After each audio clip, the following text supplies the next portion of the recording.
Welcome back to another edition of the Quantum Yoga Podcast. We're here today with Leo Szymborski, who is a water researcher and the founder of pH Prescription. Thank you so much for coming on the program. And just start off giving us a little introduction to yourself, please.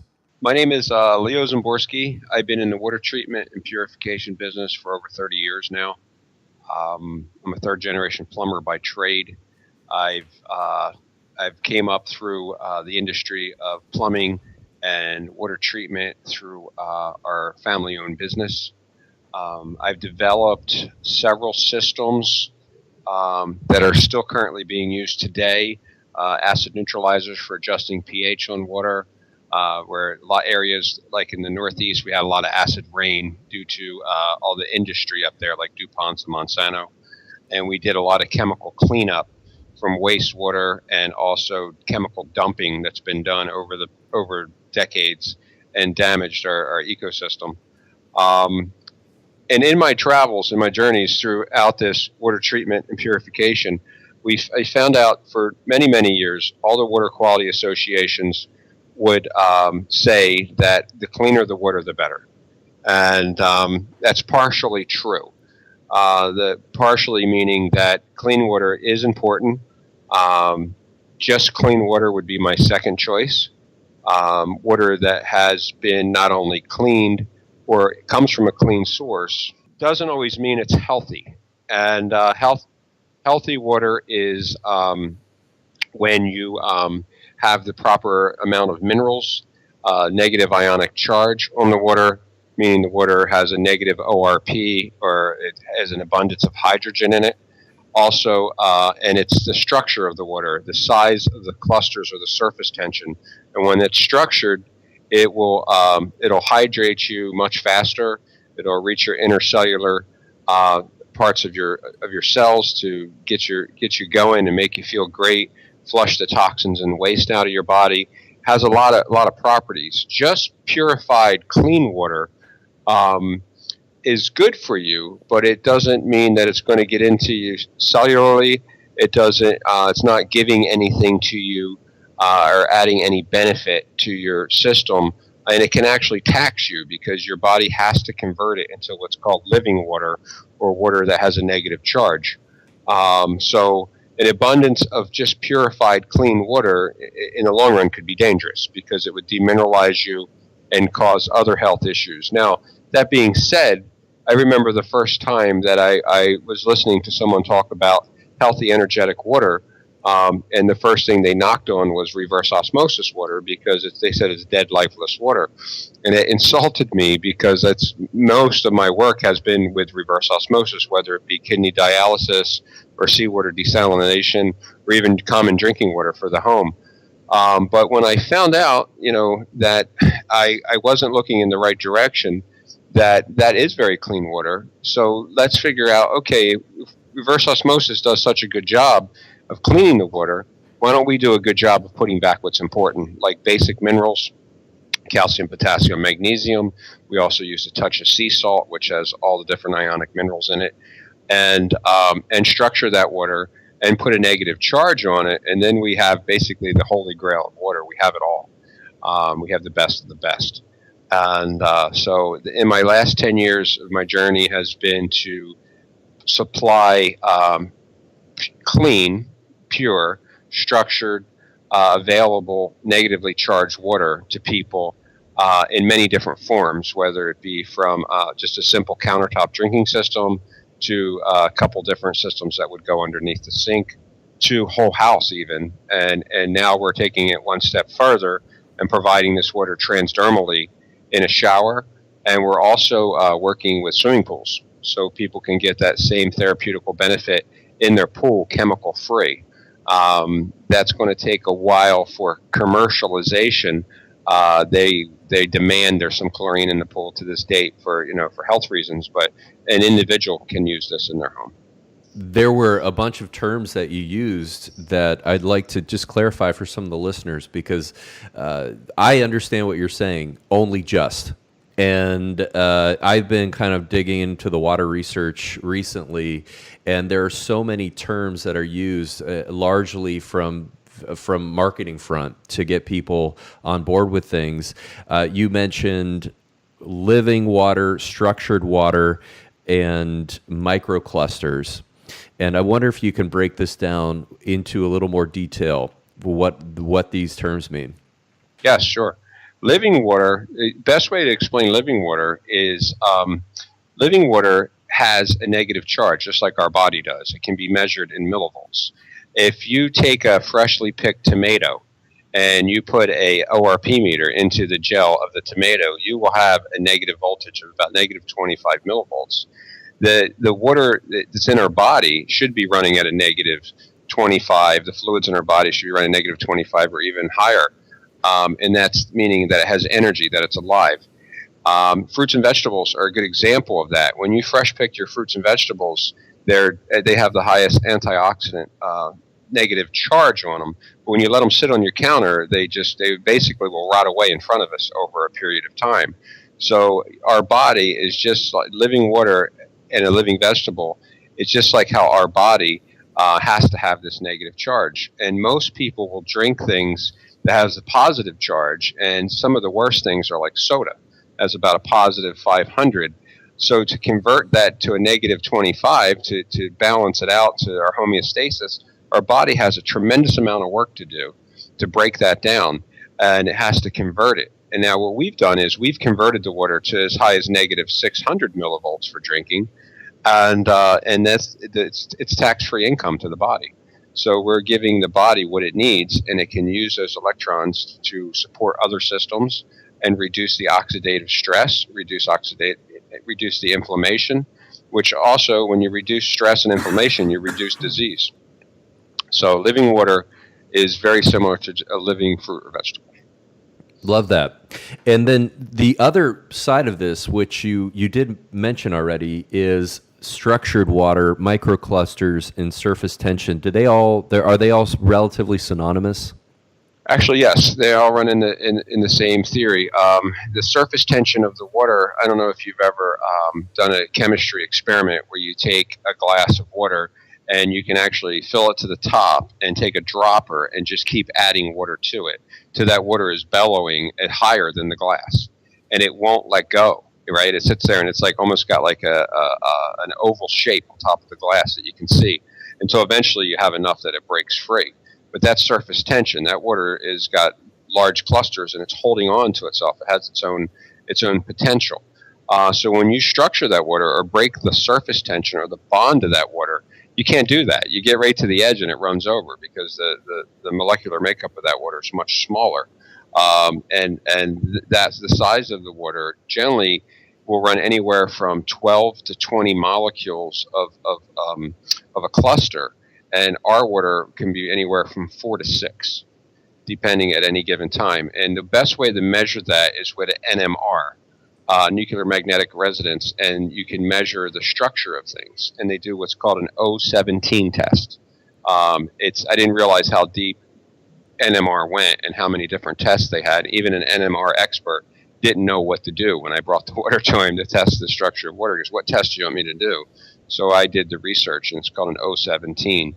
And one of the problems with doing O17 is that Wi-Fi signal runs on the same frequency as the O17 does. So everything Wi-Fi coming through the building was interrupting our test. So we had to shut all the Wi-Fi off in the building to get a correct test.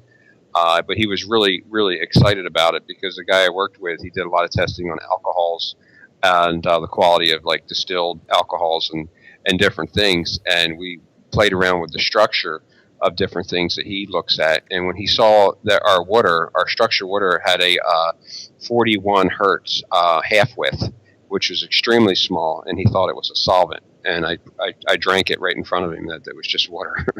So the molecular bond of our water is very, very small, as small as 4 molecules. Wow. Okay. So we have these two concepts, living water, which means negative millivolts or negative ORP, and structured water, which means low surface tension, 4 to 6, or low molecular size. Exactly. Okay. Let's compare a bit here for the listeners. If you were to take a sample of water that was wild and natural from, say, the purest source, what source that would be, and break down some of these metrics that you're using to measure water, and then compare that to average tap water. Okay. Naturally, in natural water generally is alkaline if it hasn't been tampered with in some way from chemical dumping or ground contamination or acid rain.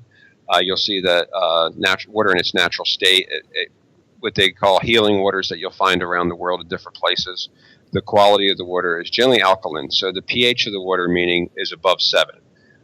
pH runs 0 to 14, and 7 is neutral. The body properly runs at 7.365, which is easy to remember, 7 days in a week, 365 days in a year, to 7.4. That's healthy alkalinity to the body, to the blood. So anything below 7.365 or 7.4 is really acidic to us. We need to run higher than that. So by adding this natural water that we're going to find in different places, the pH is generally going to be 7.8 up into the 8 somewhere. We're going to find the pH as high as in natural areas. I've seen it as high as 8.5. The water's clean. It's free of contaminants. It's got natural minerals in it. And it's one thing that people don't understand. We can make water very pure. We can deionize it as pure as possible, 18 megaohms. We can structure it, and we can also put a negative charge on it. But if it doesn't have trace minerals in it, it's still going to repel off of the cell. It's not going to hydrate the cell. So it's those trace minerals that make the water available to the cell. And we've done this in a petri dish and looked with live blood analysis and see that the water will not penetrate or adhere with blood, because the water, it will be like washing a freshly waxed car. It'll beat off. So that mineral content is all these properties we're talking about, mineralization, negative charge, and structure, are all equally as important to get proper hydration. Now, tap water, whole nother animal.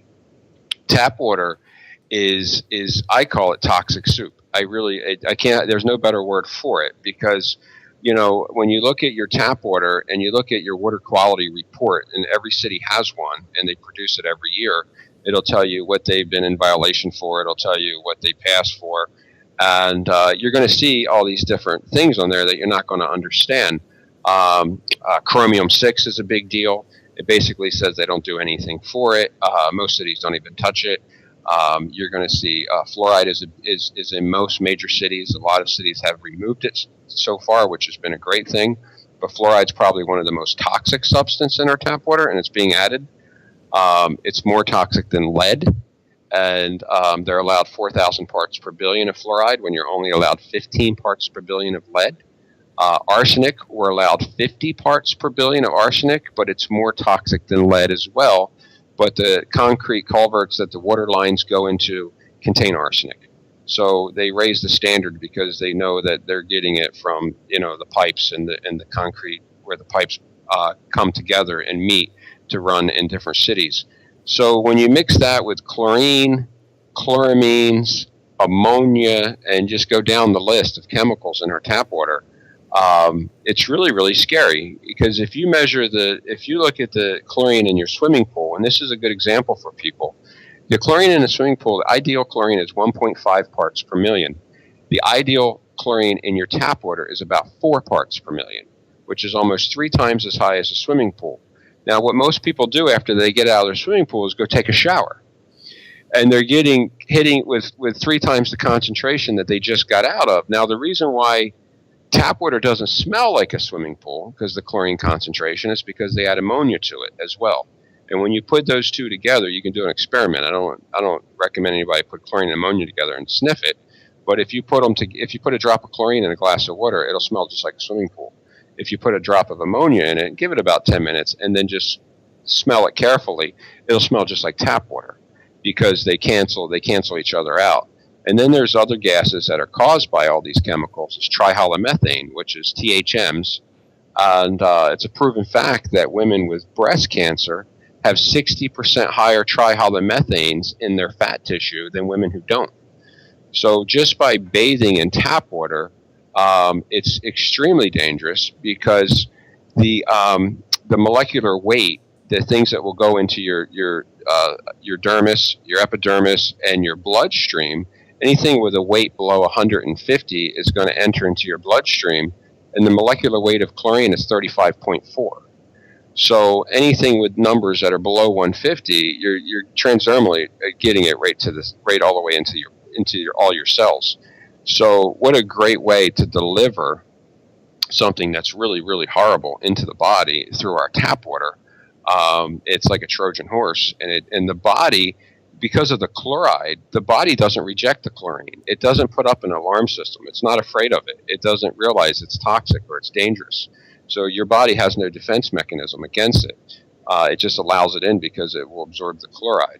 And that's why we've gotten very diligent at whole house filtration to make sure that these toxic chemicals aren't getting into the body, along with drinking water. I've been approached by many different places, including Flint, Michigan, but other countries even, that have such toxic tap water that they want to provide them with good drinking water, right? But their tap water is so bad.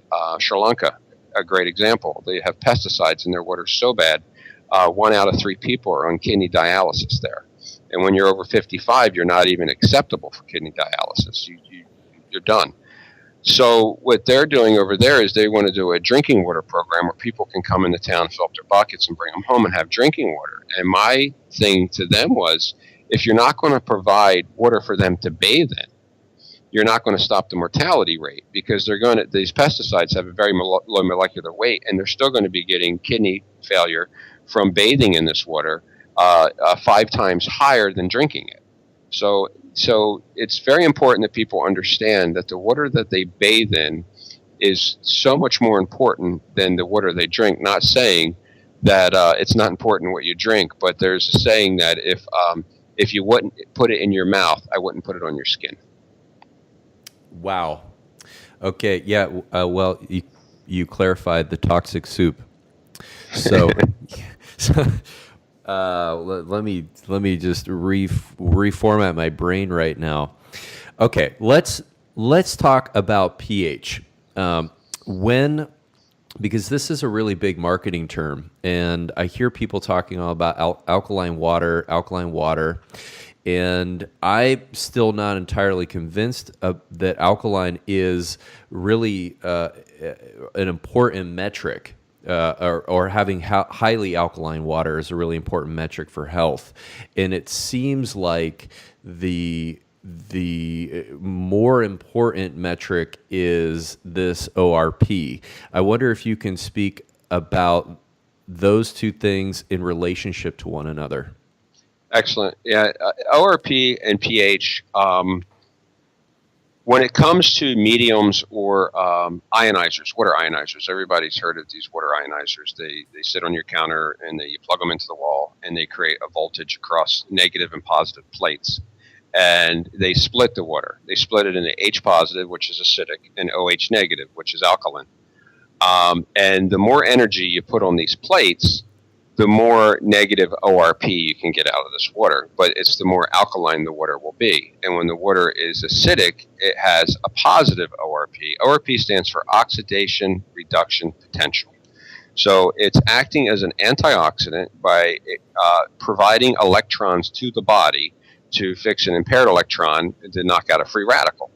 So ORP is extremely important, but it isn't until lately that research has shown that natural occurring ORP, or that you would find in nature in water, is driven from hydrogen. And hydrogen is one of the strongest natural forming oxidation reduction potentials as possible. It can go as high as negative 1200, and we do produce that here in our transdermal system. So to have that much energy in water, and before with an ionizer, you can only do it with very alkaline water. And now we're capable of giving a negative charge to even acidic water, which is amazing because it's needed for certain things. Plants love acidic water, like in 5.5 to 6. Plants thrive on that, but they, just like people, love a negative charge, which is the ORP part. Where humans, we think that the perfect area for the water would be anywhere between 7.8 and 8.5. But the only way to do that is with a hydrogen generator, and we developed one, and it's amazing, and it gives you a very strong negative ORP, as high as negative, for drinking system, about negative 800. We can get that reduction into the water. With alkaline water, you're going to see it in bottles all over. There's all kinds of companies that are selling alkaline water today. There's a lot of alkaline water filtration systems today, and they're using most of the time just a bicarb, sodium bicarb, which is baking soda, to raise that pH. You can put baking soda in purified clean water, and you can get a great pH out of it, as high as you want. Just keep adding it, but within reason. But you're not going to get a negative charge.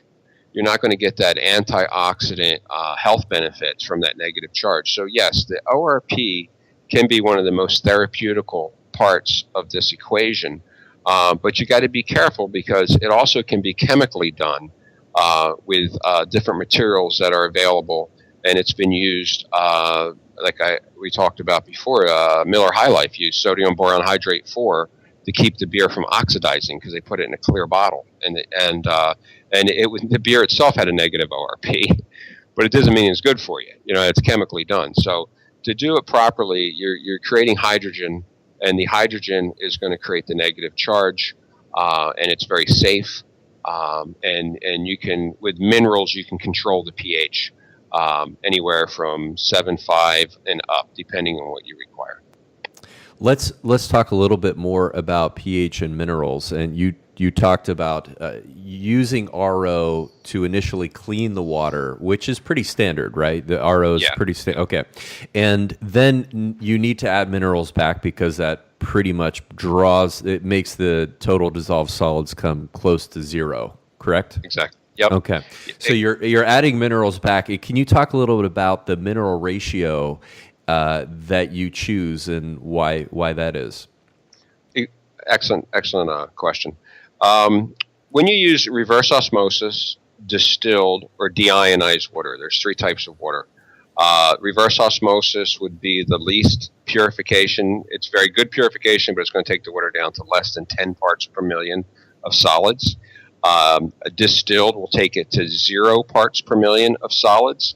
And deionized will take it all the way down to, they measure it in megaohms, 18.4 or 18.6 megaohms pure. So there's a huge difference between reverse osmosis and deionized, but all of them are going to demineralize the body.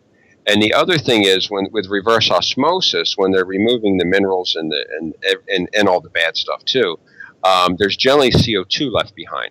So the CO2 will reduce the pH on the reverse osmosis water to about 6, and that's low. So that's going to be acidic, and it's dead, and it has hardly any minerals in it at all. So what we do is we take that clean blank sheet of water, basically that's free of almost all contaminants, and it does have a low pH, and we run it through a different sources of minerals, like 4 or 5 different stages of mineralization, to bring that dissolved solids up to about 60 parts per million, which is a really good. We're finding it being a good medium for proper hydration. Like I was talking before, when you have very clean water, it won't penetrate or dissolve or into the cell properly. So we get that up to about 60 parts per million. And a lot of other companies, when they test our machine with their total dissolved solids meter, say, oh, this RO is no good. It's putting out too many minerals, not knowing that we have an alkalizing filter that is mineralizing, putting calcium, potassium, magnesium, and we do use a trace of sea salt. So it's a combination of all minerals. But that mineral content at about 60 parts per million is pretty optimal. I think it can be as high as 150 parts per million. People will add some minerals to their water. I tell all my clients that, they ask me, is this my daily supply of minerals? And I say, no, we're all different. We all have different needs. Some people will be deficient in potassium, others calcium, whatever. But I would recommend finding out, your personal situation and get the minerals you need. Okay. Going down this path of ORP. I have an ORP meter, which I just gotten, has been a real joy to play with. And by the way, so I've been testing my tap water, and it is positive 350 millivolts. Yep. And interestingly, I went and bought some cold pressed raw juice in a bottle to test this, and it was the same. Yeah. Plus 350. And so can you talk about juices and how long these electrons can stay in the water after they have been added, or how long they stay in juice after it's been added, and what affects that? All right, that's a great question. The energy that's left in the water that gives us the negative ORP or the negative millivolts are most of the time, like I said, if for water, it's coming from a hydrogen source, and hydrogen being the smallest molecule, and it's very small, it'll gas off rather quickly. So if it was in an open container, like a pitcher of water, within hours, you'll see a huge reduction in ORP. Within by 24 hours, it'll probably be completely gone. If you can fill your water bottles up, and I recommend using glass at any chance you get, to the very, very top where there's hardly any air in it, and cap it, and you have all this active hydrogen in the water that's creating this negative ORP, it'll last longer. And if you can keep it out of the sunlight, and keep refrigerator's fine, or put away somewhere, it'll last. It could last up to a few days. So it's important that this negative charge is if you can keep it under pressure, like if you put it in a bladder tank, like it does in our drinking system, it'll keep for months, because that hydrogen, Henry's law is for every atmosphere of pressure, it'll dissolve into the water. So it's just like a diver would have to understand the different gases in their blood, and coming up or going down at certain rates of speed is very important. The water has the same laws, but when you take it to sea level, and it's out in an open container, it's going to gas off rather quick. That's why we use a hydrogen transdermal shower, because it's always fresh water coming in that's already been charged, and it has a life long enough to get to your skin and penetrate and draw into your body with that negative charge. Where in a tub, you're in a big open container again, and that hydrogen is gassing off. And it's going to start, it'll be electron donor when you first get in it, but by the time you get out, it's an electron stealer. And that's why most people take a shower in the morning before they go to work, and take a bath at night to go to bed. Because donating the electrons gives them energy, and stealing the electrons makes them tired. So anything, even juice, I mean, just like the vegetable sitting on the table, it's only going to last for so long, and it's going to lose its charge. So I know companies that bottle this type of water that truly has a negative charge at their factory, but by the time this water gets to the public, it's completely gone. It still may have a pH factor because of the minerals that are in the water that are positive. That's good. The water is clean. It's not a bad water to buy, but you're not getting all the benefits. So these things, when they're created, they have a very short window.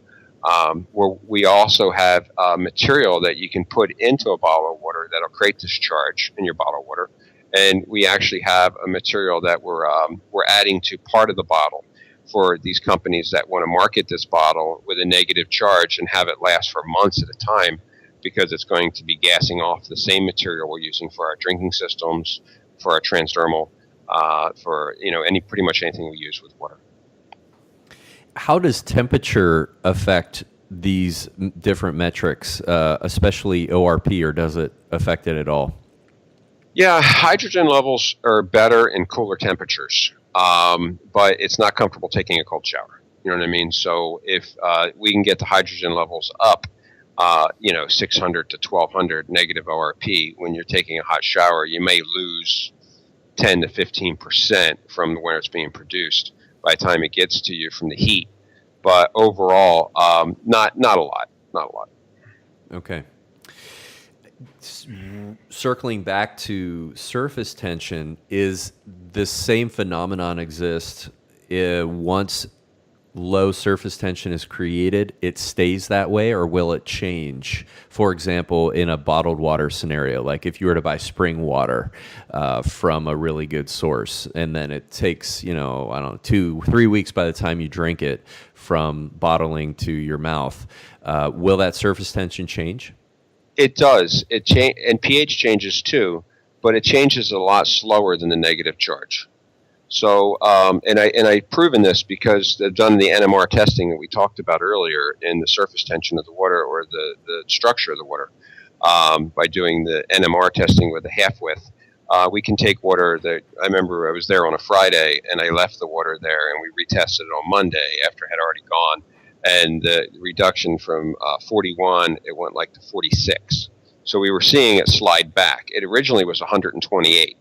That was tap water. And we started with tap water, and then we ran it through our system, and broke the bond all the way down to 41. So that's a huge swing.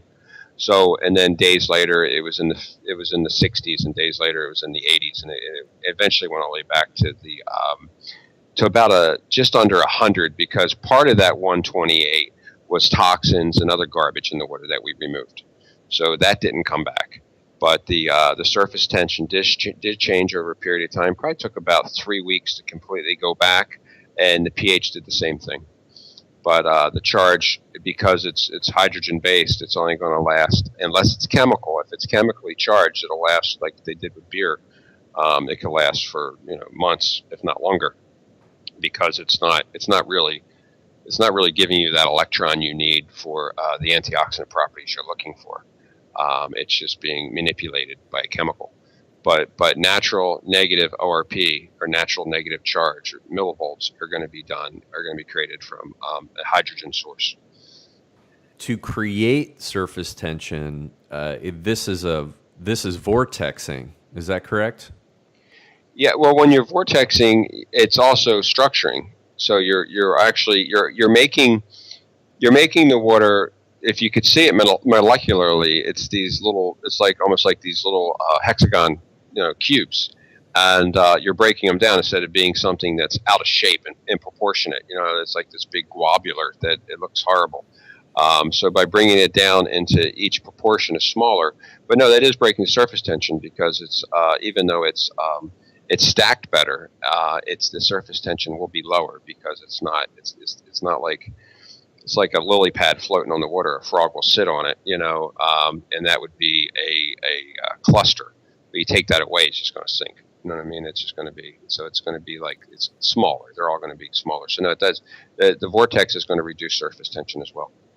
Got it.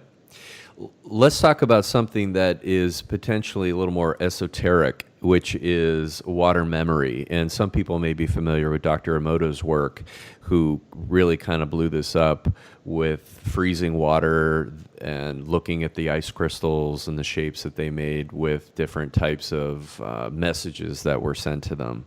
All of these chemicals and everything else that are the water's being exposed to on the way through your tap, if you were to remove it with RO, that memory would still exist, right?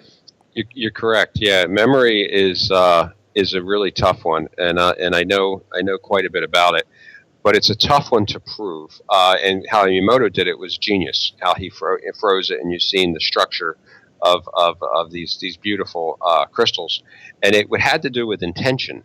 A lot of people, they see that they show videos on what the bleep do we know, and there's other videos about Emoto's work, and they were taping. It showed that they were taping words to bottles, right? And these words, love, hate, all these different words, and and they would have an effect on the quality of the crystal that it would have showed. It could be really horrible looking, or it could be very beautiful. And from what I understand, and from the wonderful people that have shared time with Emoto and people of like-minded thinking, they said it was, in their mind, it's the intention of the word. So the person has this feeling or putting off this vibration of love, or having, or like when water's being blessed, it's the intention is good, and this frequency that's coming off of either us or the surroundings or nature is causing this crystallization or this memory or this quality of water to be much better, where it's in a chaos or a horrible situation, and it makes you think, if this intention can change the structure or the memory or the crystallization of water, what is it doing to us? We're made up of 70+% water. So if we're being browbeaten and told that we're horrible, and people are telling us they're going to hurt us and saying horrible things to us, what does that intention do to what we're made up of? It just puts us in a really bad situation, in a really bad place.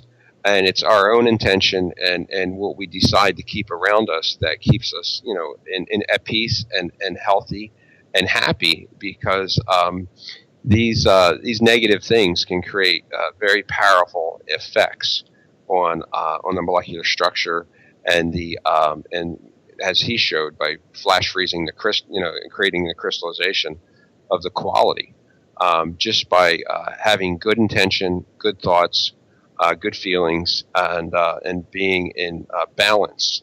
I would say the best way to put it is being in balance, having everything in its right places.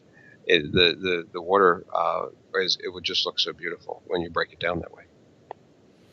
It's kind of a really hard thing to explain unless you really have a heart and a feeling and you can understand it. The first time I read Emoto's work was probably about 4 years before I started working with healing water. And I had a really hard time digesting it because I've been in this business my whole life. And I was like, how does water have memory? How can it be an antioxidant? Nobody's ever taught me that in the Water Quality Association, because, I went to school to learn about this stuff. And you get insulted when you don't understand something at first. And then when it comes around, you're like, wow, that's amazing. I can't believe I felt or thought that way in the past. And for me, it was a life crisis. I had a very, very bad life crisis and actually had died in a hospital from a heart condition and had the opportunity to come back. And when I came back, it was my awakening to make change. And I found out not everything, but I found a lot of what I was doing wrong and what I was not keeping an open mind or even being understanding to other philosophies and principles. And when I opened my mind and my heart is when the healing had begun for me. I made a full recovery. I have no issues anymore. And I had the ability to help so many others with this wonderful water. Wow. My goodness. Thank you, Leo, for sharing that. That's amazing. And this water memory, so just to kind of continue with your point, is we're actually influencing this water in our own bodies from our own thoughts and our emotions and our beliefs. Exactly. And one of the ways to erase the memory that I found, there's so many scientific experiments done over the years where they were playing with frequencies and the frequency of things that are good for you, the frequencies of things that are bad for you, and the things that were bad for you were putting in the water, and it was creating that memory, and people were having a negative reaction to that water because they were having a very slight reaction to what they would have to the chemical itself, but it was acting the same even though it wasn't there. The frequency of it was there, say something as bad as cyanide. And then the frequencies of other things that are positive can improve the quality of health. So one of the ways we found out was to spin the water. And spinning the water counterclockwise would help break it down and erase and reduce memory. And then spinning it clockwise would energize it and put it into a more positive state. I know it's hard to understand, but the hydrodynamics of water, when you're running at right angles and in straight lines, like plumbing does, best way to put it, it upsets the water. And there's naturally the water is spinning in vortices, and it's going down streams, and it's got its own potential. And so if it's doing everything it's supposed to be doing properly and it's not being chemically altered, then it's going to end at a good result. But when you're adding chlorine and all these other horrible things, even though we remove those things, they have memory. They still can exist in the water. So by spinning it, left and right in the golden mean Fibonacci patterns, and also magnetic fields like the Earth. Earth has a very strong magnetic field, and that helps. That helps. It's a purification method, and our vortex that we use on one of our systems spins the water left in a golden mean, and then switches and spins it right. So it's like two tornadoes spinning together at the focal point, and at zero field, the dead center of that, it's surrounded by 6 very strong near-iridium magnets that are creating a very strong positive to positive field, and that's helping break that bond and wipe out any mineral that water may have. So that's very important. Wow. Okay, let's get into this term EZ, exclusion zone water, which has been made popular by Dr. Gerald Pollack over the past couple of years, and a lot of people are talking about this. Is this something that you can create before it goes into your body? And perhaps you can even just give us a short definition of what EZ is. Yeah, another great person, and love his work and follow it. He's brilliant, ahead of his time, and he's one of the ones that's put it into text, so most people can understand what he's talking about. EZ is the edge of the water, and it's where it has the structure and the charge. And there's a difference between bulk water and in this EZ zone, meaning that this water that's been refined.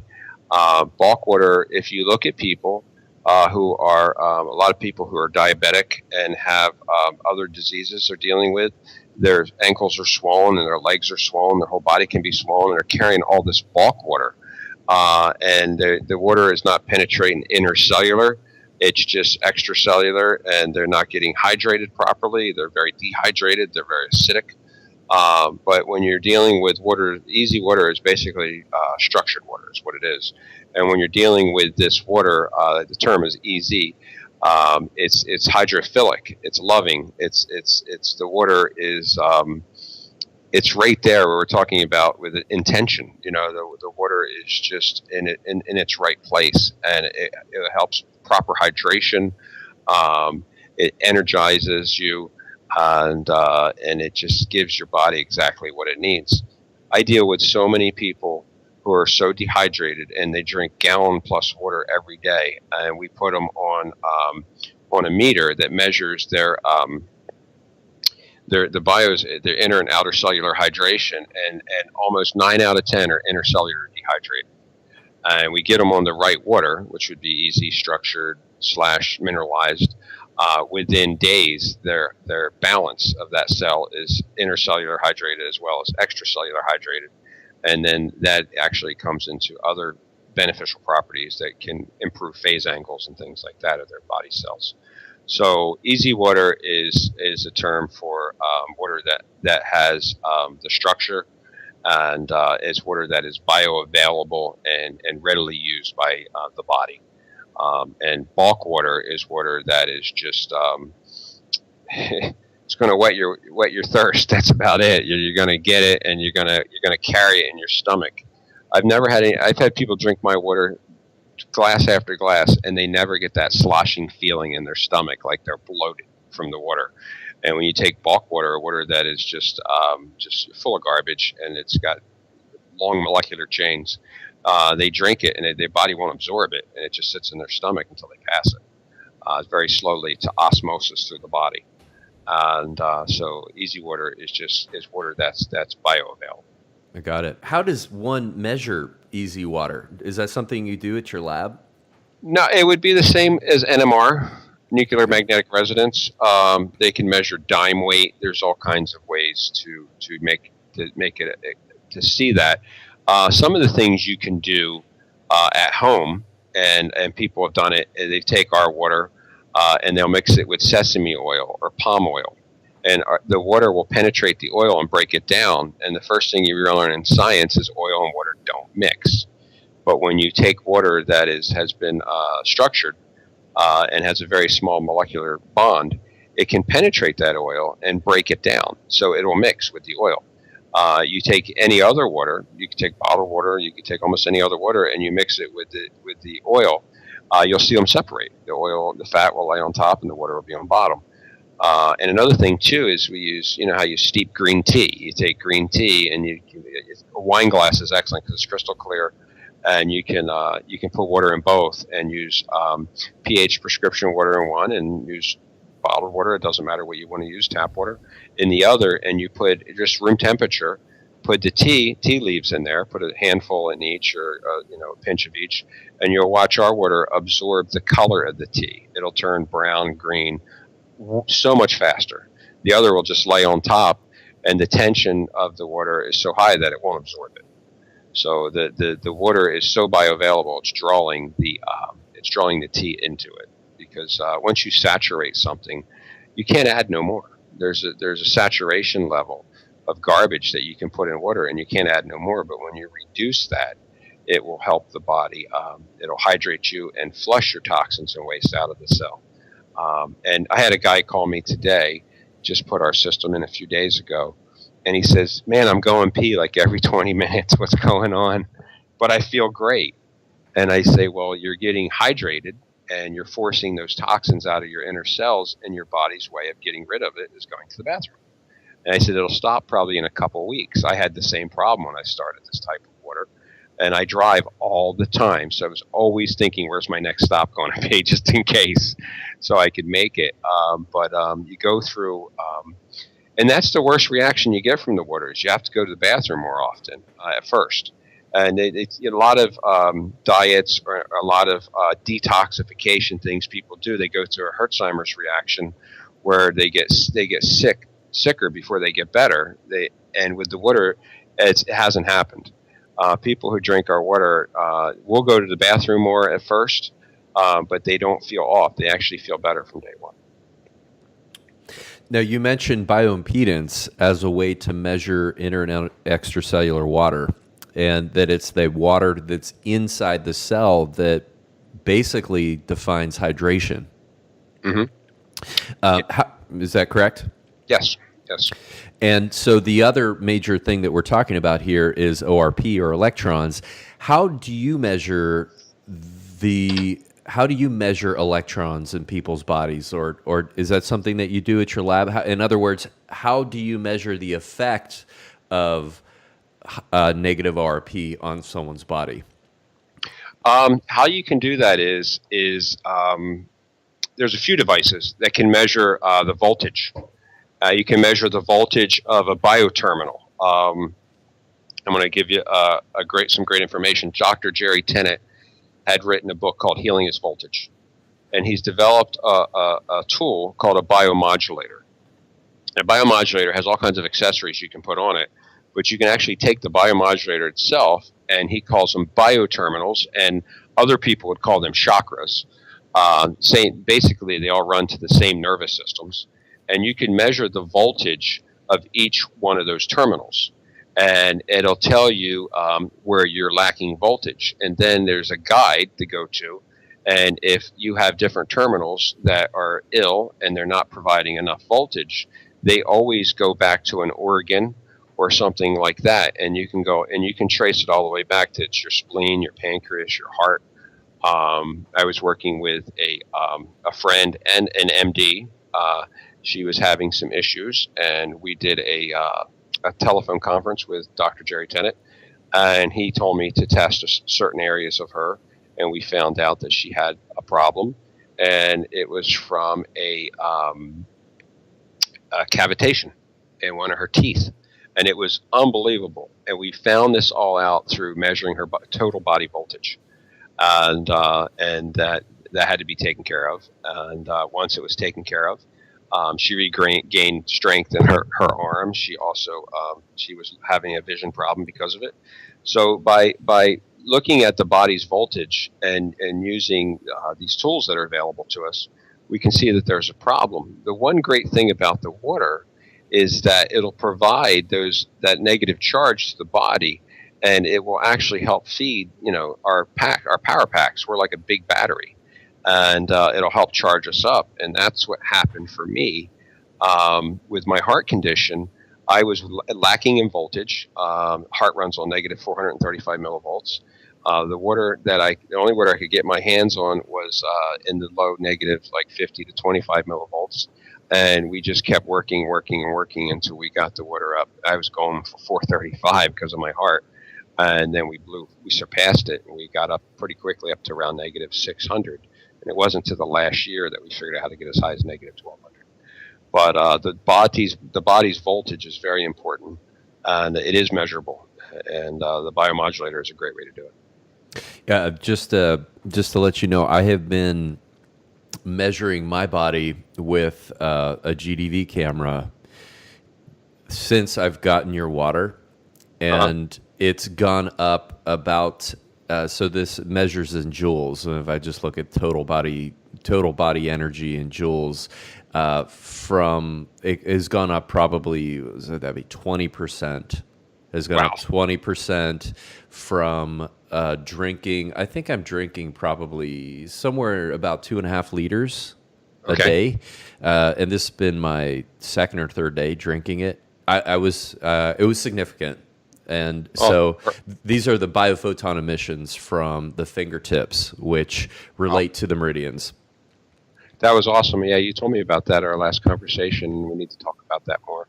Yeah, that's very important, and I would love to be able to do that here. I have some friends who are taking water that they've done, they go through a whole bunch of different ways to process the water, and eventually ends up in a Myron bottle. And these bottles they're like purple in color, and they don't allow visible light into the bottles. But they do allow UVA and IRA into the bottles. And so what they'll do is they'll place, they'll go through RO and then remineralization, and then put it on top of a magnet outside in the sun, inside these Myron bottles. And the thought is that that it's building up all this EZ inside, because these frequencies of UVA and IRA are creating that EZ. Any thoughts on that? It sounds very probable. I mean, there's more than one way to create structured water. I agree. I think that sounds amazing, and I'm very interested in learning more about that technology. But there's, it's basically they're using the magnetic field, and they're letting these infrared energies get to this water and create something beautiful. In our water management system that has a Vortex, we use far infrared ceramic media that is Fe2 and Fe3, and when combined with water, it puts out a tremendous amount of energy. So I agree. I think this is probably a wonderful way to improve the performance of that water. I agree that it sounds very probable to me that it would work well. Awesome. Well, Leo, and thank you so much. I wonder if you could share with the listeners maybe your top 3, top 5 tips for optimal health, optimal wellness. Top 5 optimal tips. 1 would be to do everything they can to stay away from pollution. It's all around us. No matter what we do, we breathe it in, we ingest it, we come in contact with it, we bathe in it. Every day we're dealing with pollution. So by getting the best water we possibly can, full body, inner and outer, also by breathing some of the best air. There's purification methods that are amazing for homes today that are making hydroxyls that keeps our home very clean. Staying away from too much EMF. Get away from these bad, dirty frequencies, these smart meters out there today, and there's so many other things that are causing EMF damage to us, protecting themselves or shielding themselves from these frequencies that can do damage. Just like intention can change the water memory and molecules in our body, this EMF, it can be dangerous. There's microcurrent that's good, and there's stuff that's bad. and also trying to put things in our body that's not full of garbage. Today we're surrounded by GMOs, and which everybody pretty much knows what they are now. And also we're getting bombarded. People will eat foods that never bothered them before, and they eat them now, and they're going through all kinds of reactions, and it's because they're not the same as they were when we were younger. Things are changing. Water's changing. The corn they're making things out of are modified. We were working with vitamin C's that were very important, and the first model that we got of this ascorbic acid had no GMOs in it, and then we ran out, so we went down to our local health food store and bought some vitamin C we needed for changing the pH of the water. We were lowering the pH, and we had a bad reaction with it. And then with my research, it was made from corn, which was modified. And so I had to reach out and find overseas to get ascorbic acid that didn't have any GMO corn in it. So keeping these toxins out of our body, and trying to eat a good balanced diet, organic as possible. I'm always fighting for my local restaurants to do more. I have to really get some good food. I have to drive about a half hour to 45 minutes south, getting down into where there's people that really understand what foods to use and things like that. But I'm just saying, stay away from toxins and put good things in your body, and you get great results. Thank you, Leo, so much for coming on the program. Thank you.